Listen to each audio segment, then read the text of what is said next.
अधिवेशन पढ़ा आज क्लब एक्टिविटीज रे अधिवेशन 5 कहानी केउ आड़ को नेउची टाणी सौम्य कहानी गोटे पढ़ब आम शुणा केउ आड़ को कहानी टी गति करिछि।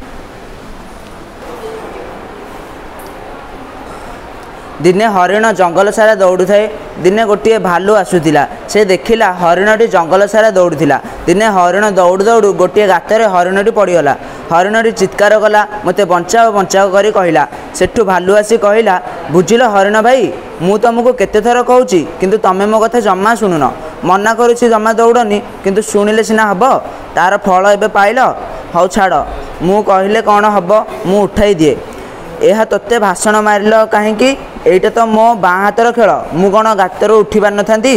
हौ देखा हरिण भाई कहीं तुम आउ थे गातर पड़िल। अरे ये गोटे कथा हौ पड़ुछि हौ कहीं बाहर अरे मु सतरे बाहरी पारुनी। एबे बुझिल हरिण भाई एते बड़पणी कले भल नुह आउ एते गर्व कले भल नुह। दिने सेगुड़िक आमको भूल बाटर निए। हौ भालू मोर भूल हो गला मु एथर सॉरी मागुची। थाउ थाउ भाई एटा तो मोर कर्तव्य आउ जेते सबू एमिति भूल बाटरे तांकु बास एमिति करिछि आउ से ठीक बाटरे जाइछंती। Thank you.